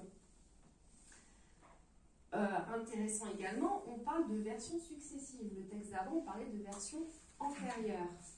Successives, est-ce que je considère, moi, salarié, que j'ai été exposé à l'amiante en 2015 et 2016, et là, sur la base du texte précédent dont je vous ai parlé, j'ai accès uniquement aux extraits du document unique qui concerne la période d'activité, donc 2015-2016. Mais ça peut être intéressant pour moi de voir, est-ce que l'entreprise en 2017, 2018 jusqu'en 2022, elle a changé quelque chose dans son document unique? Est-ce qu'elle a prévu d'autres mesures de prévention pour essayer de caractériser une faute de mon employeur, considérant que si a posteriori, après mon activité à moi, elle a pris d'autres mesures, peut-être que ça veut dire qu'elles n'étaient pas mises en place quand moi je travaillais, et que là je peux aller rechercher une faute de mon entreprise. Est-ce que sur la base de ce texte, donc qui ouvre la porte à toute personne ayant un intérêt à avoir accès à ce document unique, est-ce qu'une association de consommateurs, elle ne pourrait pas pas être tenté d'aller chercher le document unique d'une entreprise pour vérifier si l'entreprise utilise tel produit qu'elle estime dangereux pour les consommateurs. Donc là-dessus, il faudrait être vigilant quand le pouvoir réglementaire va intervenir. Pardon, je t'interromps parce que j'en profite pour glisser quelque chose que je ne pourrais pas vous dire compte tenu de l'heure qui s'est écoulée, mais qui a un point de vigilance justement qui rebondit là-dessus. On constate de plus en plus ces temps-ci, depuis quelques mois, on va dire 6-8 mois, une recrudescence quand même dans un certain nombre d'entreprises de déclaration de maladies professionnelles pour des risques dits psychosociaux, dépression, je ne parle pas des troubles musculo-squelettiques qui font effectivement partie de cela, mais ça veut dire que, alors, il y a toute une réflexion à avoir là-dessus, je fais juste le message là-dessus. L'impact notamment par rapport à ce que dit Anne-Sophie, c'est-à-dire que, imaginez la situation, j'ai une déclaration de maladie professionnelle dans mon entreprise pour une dépression ou un syndrome réactif, comme on voit parfois, même sur une déclaration d'accident du travail, à la suite d'un entretien qui s'est mal passé, etc. Il y a beaucoup de choses à dire que je ne dis pas aujourd'hui. Mais ce qui est certain, c'est qu'à partir du moment où j'ai une déclaration de maladie professionnelle qui a abouti à une reconnaissance, ou une déclaration d'accident du travail même, qui a abouti à une reconnaissance, que je ne l'ai pas contestée, parce que, pour X et une raison, c'est-à-dire que cette maladie professionnelle a un caractère définitif et devient un risque connu d'entreprise. Donc ça doit se traduire par une modification ou une prise en compte dans le document unique d'évaluation des risques. C'est-à-dire que si j'admets que de facto, effectivement, cette maladie professionnelle, dépression ou autre, a été contractée dans mon entreprise, eh ben, je dois, en termes de prévention, retirer les conséquences et mettre en place des mesures qui prennent en compte ce risque. Je referme la parenthèse et je te laisse la parole. On voit les sanctions civiles et pénales de l'absence de transcription dans le document unique de l'évaluation des risques. Évidemment, si l'employeur ne retranscrit pas dans son document unique d'évaluation des risques, il s'expose à des sanctions pénales et civiles, puisqu'un document unique incomplet caractérise une faute pénale de l'employeur, par exemple un défaut d'évaluation des risques chimiques, un arrêt du 12 avril 2016 qui a retenu la responsabilité pénale de l'employeur. J'ai un autre exemple, parce qu'il est intéressant. Dans un arrêt du 1er septembre 2020, la Cour de cassation a jugé de l'existence d'une discordance entre une notice de fonctionnement d'une machine qui préconisait l'intervention sur la machine par une seule personne en cas de bourrage, et le document unique qui lui mentionnait, dans les mesures de prévention, une bonne coordination de 2 personnes. Eh bien, la Cour de cassation, la Cour criminelle, a retenu la faute pénale de l'employeur. Alors qu'on peut imaginer que ça partait quand même d'un bon sentiment en termes de prévention, et dire on va faire intervenir 2 personnes dans la machine, mais la notice de sécurité de la machine, il faut une personne. A retenu la faute pénale de l'employeur. Sur le plan civil, le salarié peut également obtenir des dommages et intérêts s'il démontre qu'il a subi un préjudice du fait de l'absence de l'établissement d'un document unique d'évaluation des risques. Parce que si vous dites qu'il n'y a pas de document unique d'évaluation des risques, mais que vous n'en subissez pas de préjudice, pas tellement comment le salarié pourrait obtenir une indemnisation. En cas d'accident de travail, en revanche, l'absence d'un document unique d'évaluation des risques peut contribuer à établir la faute inexcusable de l'employeur. Parce que quand il y a la demande de reconnaissance du faute inexcusable de l'employeur, d'ailleurs on le voit souvent dans les dossiers, le salarié, précisément son conseil, il va demander le document unique d'évaluation des risques. Comme le document unique d'évaluation des risques, finalement, ça traduit un peu la conscience du danger qu'avait l'employeur sur un risque. Quand il n'y a pas le document, c'est un problème. Il y a des dossiers où on n'a pas de document unique. Ceci étant, je n'ai pas vu, sauf erreur, sous le contrôle de Franck et d'Anne-Sophie, de jurisprudence qui, de facto, reconnaissait la faute inexcusable de l'employeur pour absence de document unique d'évaluation des risques. Alors, permets-moi de te contredire. Il y a une décision. Du 12 mars 2020. Voilà. Mais ça a été un élément qui a caractérisé la faute inexcusable, mais pas en tant que tel. Sauf erreur. Bah, alors, on va pas se lancer dans le débat là-dedans, mais une entreprise qui aujourd'hui n'a pas de document unique d'évaluation des risques, qui est poursuivie en faute inexcusable de l'employeur, avocat du salarié, je demande la production du document unique d'évaluation des risques pour démontrer l'insuffisance, etc. On me répond, il n'y en a pas. Pour moi, ça ne fait pas un pli. La question importante pour ceux qui sont ici, c'est confronter à cette situation avec un document qui va être qualifié d'insuffisant. Bon, il va y avoir une discussion là-dessus.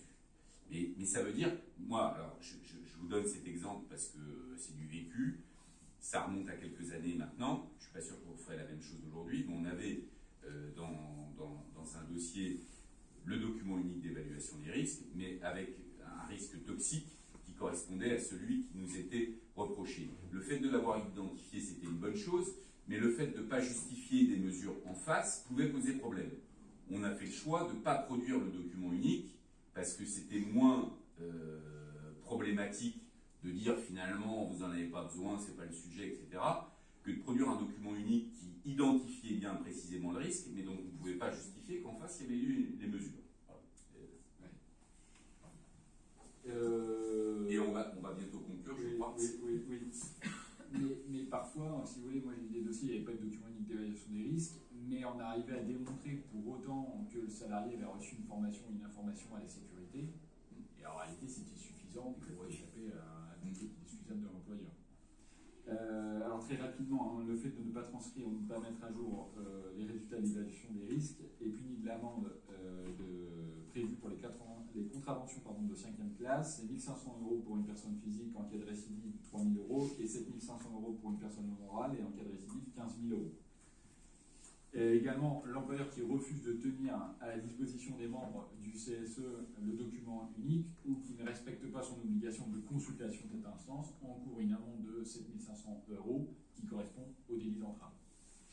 Alors, on l'a vu, le document unique, ça ne se substitue pas aux autres documents de sécurité. Par contre, vous avez des sources d'informations utiles dans tous les documents de sécurité, que ce soit la fiche d'entreprise qui est faite par la médecine du travail, parce que ça va vous permettre de savoir quel type d'exposition, quels sont les effectifs exposés au risque professionnel. Vous avez le registre spécial du CSE, donc, qui vont consigner les existences d'une cause d'un danger grave et imminent. Il va falloir vous renseigner sur tous les accidents du travail, toutes les maladies professionnelles survenues chez vous. Réviser également le registre des accidents bénins, ça c'est important. La liste des postes à risque particulier aussi, il faut le regarder. Le registre de sécurité, alors ça c'est tout ce qui va contenir vos rapports de vérification périodiques, les attestations, les consignes de sécurité, les notices, très important, les notices, ne les laissez pas de côté.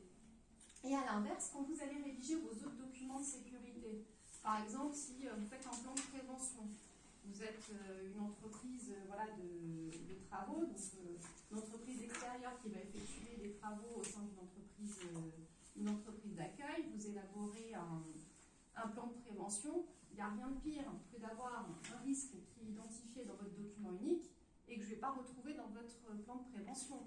Là-dessus, vous encourez un risque pénal si jamais il y a un accident qui survient et qu'on se rend compte que finalement le risque vous connaissiez puisqu'il était dans votre document unique, mais dans votre document particulier propre à un chantier, je ne le retrouve pas.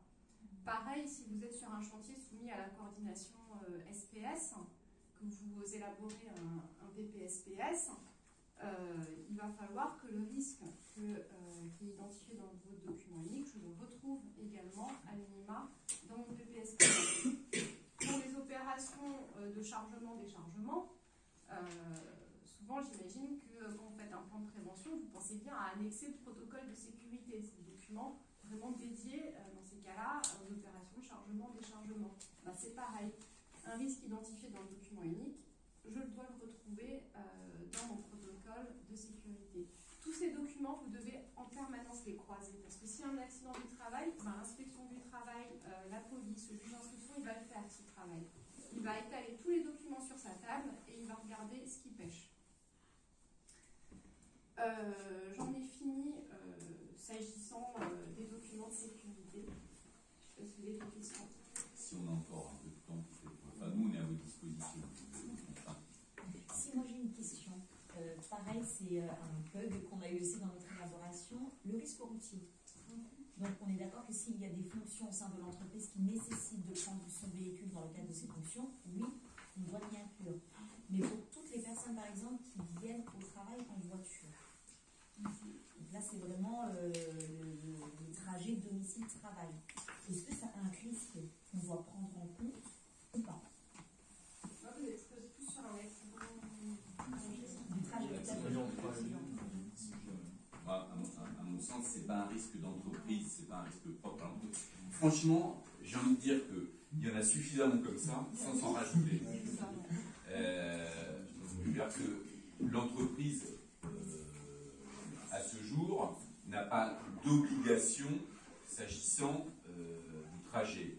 Ça n'interdit pas de prendre des initiatives. Fut un temps, il y avait au niveau des CARSAT des incitations financières pour les employeurs qui privilégiaient ou qui incitaient au covoiturage comme mesure de prévention. Je ne sais pas si ça existe toujours, mais en termes d'obligation d'entreprise, le trajet domicile-travail, c'est du trajet, c'est pas du travail. Vous avez juste le dosage à faire quand même, c'est-à-dire de faire des documents uniques trop détaillés. Ouais. Après, tout ce que vous prévoyez, il faut que ça soit mis en œuvre. Parce que si une ligne n'est pas mise en œuvre, c'est là que l'inspection du travail va vous pointer du doigt. Étant précisé que l'accident de trajet est exclusif de toute faute inexcusable de l'employeur. C'est-à-dire que s'il y a un accident de circulation sur accident de trajet, on ne peut pas reprocher la faute inexcusable de l'employeur. Parce que moi, ma question... excusez-moi. Parce qu'en fait, c'était nous, par exemple, sur l'accès à notre site, par le biais d'un portail et tout, c'est vrai que on est un peu dans une zone, si vous voulez, un petit peu industrielle, donc les routes ne sont pas forcément super au top. Et du coup, on s'est posé la question pour se demander du coup l'accès à notre site et les personnes qui venaient en véhicule, est-ce qu'on devait du coup le prendre en compte? Parce que d'ailleurs, on a effectivement parlé du portail. Ça, oui. Ça, vous ne réfléchissez pas, vous le mettez. Mais juste avant le portail, du coup. Avant le C'est portail, bête, c'est pas le lieu de travail. Vous n'êtes pas dans du transport de matériaux, là vous êtes que sur je vais au travail. C'est ça. Par contre, une activité de transport, là, le risque routier, évidemment, vous l'incluez dans le document unique, bien sûr. J'avais des salariés qui justement viennent normalement en transport en commun et qui décident de prendre leur véhicule. On leur rembourse leur passe Navigo et ils auraient un accident de trajet avec leur voiture. Alors qu'ils sont censés venir en transport en commun. Comment est-ce qu'on fait? Alors, par rapport au document unique, rien à voir. Maintenant, votre question, c'est en termes de responsabilité civile, finalement. Est-ce que je fais une déclaration d'accident du travail? Non, je ne fais pas une déclaration d'accident du travail. Par contre, je fais une déclaration d'accident de trajet. C'est-à-dire qu'il est venu en voiture, il est quand même sur son trajet domicile-travail. Après que ça se traduise par un rappel ou une interrogation vis-à-vis du salarié parce que je vous rembourse le pass Navigo pour que vous preniez les transports en commun, pour que vous preniez votre voiture, etc. Le débat peut être ouvert là-dessus. Mais en termes de responsabilité civile déclarative, c'est, à mon sens, il n'y a pas de discussion, c'est un accident de trajet. Il faut rappeler que l'accident de trajet, je vais être un peu cynique 2 secondes, l'accident de trajet, il ne coûte rien à l'employeur. Bon, c'est très schématique parce que c'est mutualisé. Donc ça coûte forcément un peu, mais c'est une cotisation qui est la même forfaitaire pour toutes les entreprises. Donc ça ne doit pas vraiment être un sujet. C'est un sujet en termes d'encadrement, en termes disciplinaires, ça je l'entends bien entendu. Mais en termes de responsabilité, il n'y a pas de sujet sur l'accident de trajet. Donc l'accident de trajet, on n'est pas dans les faits. Ah non. Non, franchement, il y en a suffisamment. Sur le même sujet, un salarié qui s'éloigne et qui se déplace avec son véhicule personnel, qui augmente de 2 heures son temps de trajet, il y a quand même un risque qui est identifié. J'ai un salarié qui habite à Saint-Laure, qui part en Normandie, qui fait la route tous les jours. Alors, on est dans du trajet. Oui. Bon. Mais la fatigue, après... Alors, vous avez raison, parce que vous allez jusqu'au bout de la démarche, à mon sens. Vous prenez en compte la durée du trajet et l'éloignement et son impact sur l'activité de votre salarié quand il est dans l'entreprise. Et ça, effectivement, sur cet aspect-là, ça doit être pris en compte. Après se pose la question... Et par exemple, il se pose finalement la question de savoir, mais ça c'est encore un autre débat qu'on ne peut pas ouvrir aujourd'hui, est-ce que le salarié peut valablement modifier dans de telles proportions son trajet? Est-ce que il y a une information qui a été faite, comme sont les contrats de travail, etc. Mais bon, pas. Alors, imaginons, enfin, il y a toujours des limites. Hein. Moi, on a des cas de figure avec des entreprises qui sont retrouvées, bon, c'est pas tout à fait le même problème, mais avec des salariés qui avaient une prise en charge type Navigo pour le trajet domicile-travail, ils étaient en région parisienne, avec le confinement, ils sont partis en province, et ils demandent la même participation en proportion, mais pour un remboursement d'un abonnement TGV. Et malheureusement, il y a eu des décisions pas dans le bon sens là-dessus. Excusez-moi. Alors là, c'est un cas très concret pour ma société. On a une serrurerie aluminium. Je vois très bien l'analyse des risques qu'on doit faire sur l'atelier. Alors, dans les bureaux, c'est vrai que le risque d'une agrafeuse ou d'une souris qu'on utilise tous les jours me paraît dérisoire. C'est vraiment des choses qu'il faut mettre.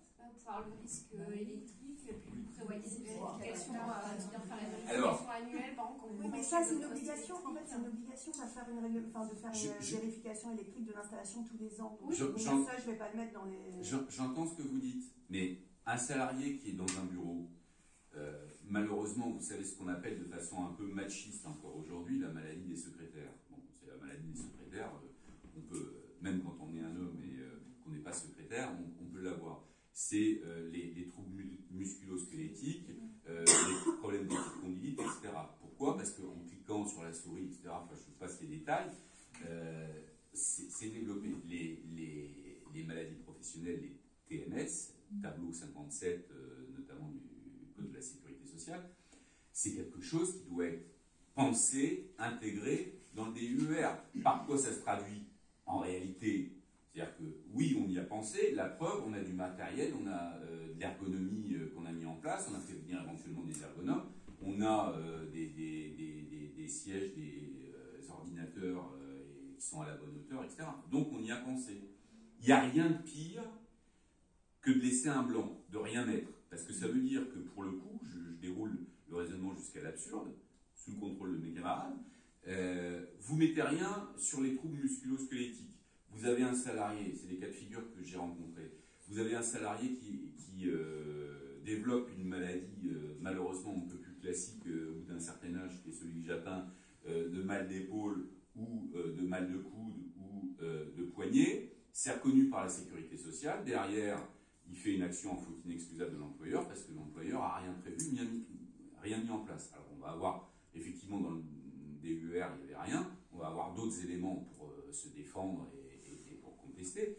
Mais voilà le problème que ça peut poser. De fait, effectivement, je vous rejoins, ça paraît un peu délirant. Mais c'est la réflexion sur les risques. Il y a les risques graves, les risques fréquents. Il y a ceux qui sont moins graves et moins fréquents. Le trouble musculo-squelettique pour quelqu'un qui fait un travail de bureau, c'est fréquent, mais c'est pas forcément grave. Mais ça ne veut pas dire que j'ai pas, parce que c'est pas grave, que j'ai pas de raison d'y penser. Vous avez des services sociaux dans les activités de bureau aussi. Je me permets de compléter. Moi j'ai fait faire en fait mon DURP, enfin, j'ai travaillé dessus, et en fait on a travaillé conjointement avec la SIAMT, qui m'a délégué une personne avec qui j'ai fait faire le tour de l'entreprise, qui nous a fait la fiche entreprise. Et ce qu'on a appris dans le DURP, c'est tous les risques qu'ils ont relevés. Et ensuite, on fait des visites de travail en individuel. De toute façon, moi j'avais mis des risques coupants, du style la graffeuse, le ciseau, etc. Ils m'ont tout fait retirer parce qu'ils m'ont dit, en fait, pour un poste de secrétaire, ça peut arriver, mais c'est vrai que c'est rare. Les risques coupants, par exemple, c'est plutôt dans un atelier, quelqu'un qui travaille ou un boucher. Donc le plus simple, c'est de faire appel à la SIAMT et ils vous envoient quelqu'un pour faire le tour avec vous. Alors c'est la SIAMT, c'est la médecine du travail. Ah non, on l'a gardé, par exemple, le risque, parce que ça fait partie de petits équipements de travail, finalement. Moi qui suis infirmière de santé au travail, c'est vrai que si j'ai un salarié et dans le cadre de son travail, il va être amené à utiliser un cutter. S'il va se blesser comme par hasard au niveau de l'artère, ne sait-on jamais, c'est quand même un accident qui est super grave. Donc c'est quand même un risque, à mon sens. C'est tout de même un risque. Et si je sais que mon salarié, le salarié d'entreprise peut être amené à utiliser ces outils, et que je n'ai pas pris en compte le risque finalement qu'il y ait une possibilité qu'il se coupe ou qu'il... pour moi, la responsabilité, elle serait engagée. Je ne sais pas ce que vous en pensez. Pour moi, il vaut mieux le mettre, parce que je préviens, il vaut mieux le mettre, et puis finalement, on sait qu'on y a pensé au carnet. Un document unique, je pense, d'une entreprise donné, vous n'aurez jamais le même de toute manière. Bien sûr, bien sûr. Ça n'existe pas comme une petite liste des risques qui sont liés, on peut peut-être l'avoir par la médecine du travail, mais pour les postes de bureau, c'est vrai que ça peut. Alors, je vais vous faire la réponse. On trouve tout sur Internet.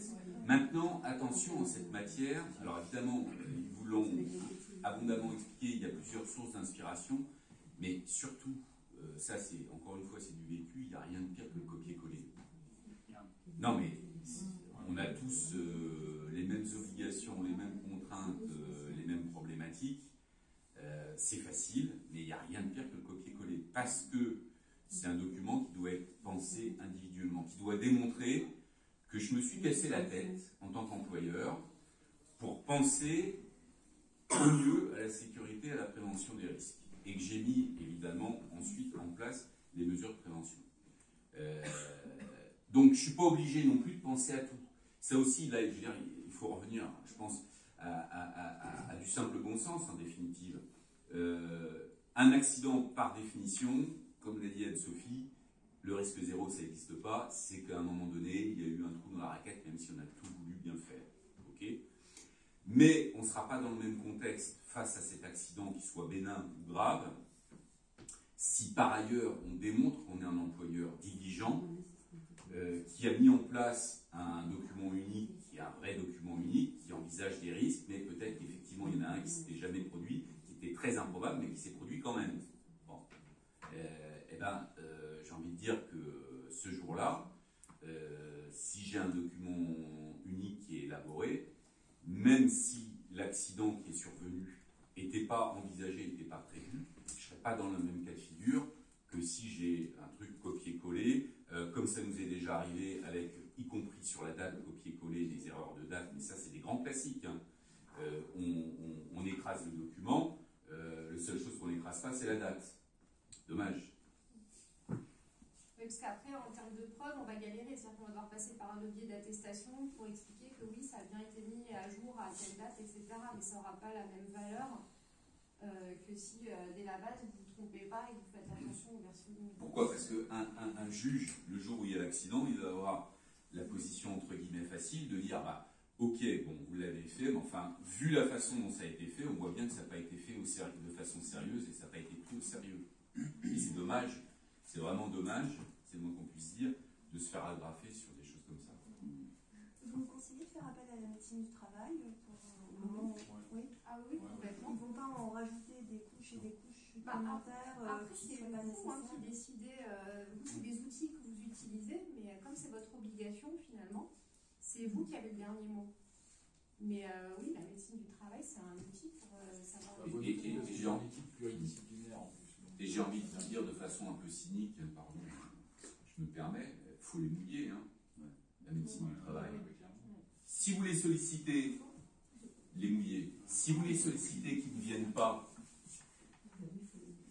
parce que ça arrive aussi, ou qui ne vous répondent pas, vous avez fait les démarches, vous avez fait ce que vous avez pu. Ça ne veut pas dire que vous avez plus de documents uniques à faire, mais vous avez tenté d'avoir les moyens légaux qui sont à votre disposition, il n'y a pas eu de réponse comme ça. J'y pense parce que, là aussi, je ne vais pas m'embarquer là-dessus, c'est un autre terrain, mais dans les entreprises de travail temporaire, quand vous faites appel à des intérimaires, la visite d'aptitude, la visite médicale d'aptitude, même si les choses ont évolué, ont été changées, ça reste un sujet extrêmement compliqué à traiter. Les intérimaires qui ont leur visite à jour, ça fonctionne mieux aujourd'hui, mais c'est un vrai problème. Pourquoi? Parce que les médecines du travail n'ont pas les moyens, c'est pour ça qu'il y a des réformes qui visent à permettre aux infirmiers des services de médecine du travail de faire eux-mêmes les visites d'aptitude et ce genre de choses. Donc, si le législateur vous donne des moyens, mais que derrière, concrètement, ça ne suit pas, on ne pourra pas vous le reprocher. Par contre, si vous n'exercez pas les prérogatives que vous avez, si vous ne cherchez pas à utiliser les moyens qu'on vous donne, ça, on pourra vous le reprocher. Il y a un service spécifique à la médecine du travail qui s'occupe de ça. C'est quand même pas le médecin du travail qui va se déplacer. Ah bah si, c'est le médecin. Ou il va déléguer à un ergonome, il va déléguer... Mais il y a du personnel spécifique. J'allais même vous dire, faites les demandes par écrit. Comme ça, vous conservez la trace. Ça ne vous dédouanera pas d'une éventuelle responsabilité, mais effectivement, en voyant la médecine du travail, etc., vous conservez en dire cette analyse des risques n'est pas faite toute seule. Il y a quand même pas mal de personnes avec des compétences diverses et variées qui sont penchées avec moi sur la question. Et le moment venu, si besoin, vous pouvez ressortir la preuve de vos démarches. Et puis quasiment toutes les médecines du travail en fait proposent d'aider sur l'élaboration du DUERP ou les autres choses, et ils proposent même des ateliers avec des dates où vous pouvez même vous rendre directement à la médecine du travail pour justement qui va vous aider à identifier déjà vos risques et dire ça c'est pertinent, ça on peut laisser parce que là ça va concerner un cas isolé, mais vraiment de se concentrer, et comme le dit madame, ça vous permettra vous aussi d'être à jour et d'être moins à risque, puisque c'est la médecine du travail qui vous a conseillé là-dessus. Et encore une fois, c'est comme c'est une équipe disciplinaire, c'est très intéressant. Parce que des fonctions différentes. D'ailleurs, le vocable a changé. Avant, ça s'appelait service santé au travail. Maintenant, ça s'appelle service prévention. En fait, c'est vraiment dans l'esprit de la culture. Encore une question, une question pratique. Dans une entreprise de 10 personnes, je consulte vraiment. J'ai pas d'RH, j'ai pas de services différents.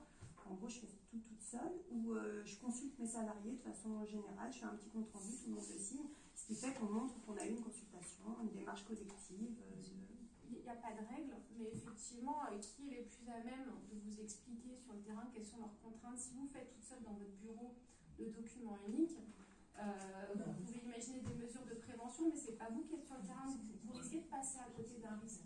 Donc c'est quand même pas mal de montrer que vous avez interrogé les salariés. Eux, ils peuvent être aussi une force de proposition.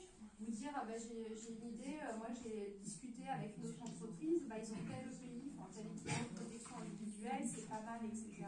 Ça peut vous donner aussi des idées. En fait, concrètement, je le fais, c'est est-ce que je les formalise, c'est ma question, peut-être mal posée. Parce que finalement, je leur fais signer un document montrant que c'est eux qui sont à la porte de cette idée, ou de façon concrète, en fait, je vais solliciter les gens de l'atelier. Mais moi, je dirais, alors, parce qu'il faut faire attention aussi à leur formalisme et l'excès de formalisme. C'est-à-dire qu'il ne faut pas donner là encore, mais j'ai envie de dire que c'est du bon sens. C'est-à-dire qu'il faut se placer dans l'hypothèse la pire, qui n'est pas celle que forcément, évidemment, vous envisagez dès que nous, on voit, où finalement, à un moment donné, il y a un accident. Bon. Vis-à-vis du juge, qui n'a pas forcément un œil spontanément bienveillant, le jour où il y a un accident, il ne faut pas donner l'impression qu'on a cherché à ouvrir le parapluie dans tous les sens. Bon. J'ai envie de dire que faire le tour de l'atelier et faire signer tout le monde en disant « Alors, qu'est-ce que tu me dis, toi, c'est quoi ton risque? Ah tiens, tu veux... » Hop. Ça va peut-être pas être la bonne façon. Par contre, vous inscrivez dans cette démarche, dans la réalité des choses, vous demandez la participation des professionnels qui connaissent leur métier. Il y a d'autres façons de le formaliser. Ça peut être des échanges de bêtes, ça peut être un compte rendu de réunion, qui le signe pas, du moment où moi j'ai la preuve que ça a été fait ensemble. C'est ça qui va être important, avant tout. Je rejoins un peu ce que Anne-Sophie a expliqué en préambule sur les problèmes de délégation de pouvoir. Finalement, la position de la Cour de cassation, c'est de dire, évidemment, l'écrit c'est important pour vous, c'est la traçabilité, mais on ne s'arrête pas à ça. On regarde la réalité des choses. Donc ce qui va être important, c'est la façon dont vous fixez, tracez la réalité du processus d'élaboration. Je ne sais pas s'il y a d'autres questions. On peut durer tout l'après-midi encore, il n'y a pas de problème, mais bon, tout le monde a d'autres contraintes. J'avais une dernière question sur l'accès à la DER. Il me semble qu'elle doit être affichée. C'est une synthèse. C'est les modalités d'accès. C'est où Oui, est-ce qu'on concrètement on va vous pouvez les trouver. Où est-ce qu'on d'accord. Et quand il y a un règlement intérieur dans l'entreprise, il faut que les accès au DURP soient affichés à côté du règlement intérieur. Merci. Avec les intranets, on est obligé quand même toujours respecter les tableaux d'affichage, comme ça. Si vous avez un règlement intérieur qui est affiché, vous êtes obligé d'afficher à côté l'avis qui va vous dire concrètement où est-ce que les salariés vont pouvoir trouver le document unique. Le Code du travail prévoit toujours l'affichage, de même qu'il prévoit les sanitaires encore mode 1890. ça vient changer. C'est vrai. Préconiser une modalité d'accès. C'est un document par site. Alors déjà, c'est par établissement. Et ça va être dans le bureau de telle personne? Oui, ça peut être Ça peut définir. Du moment qu'ils savent où ils le trouver, s'ils le veulent. Ils veulent le consulter. Voilà. Je suis sûre que là, vous posez la question souvent à vos salariés, ça va un peu. Ils savent même pas que ça existe. Ils savent même pas ce que c'est, oui. Bon, bah, merci. Merci beaucoup. Merci à vous de votre attention.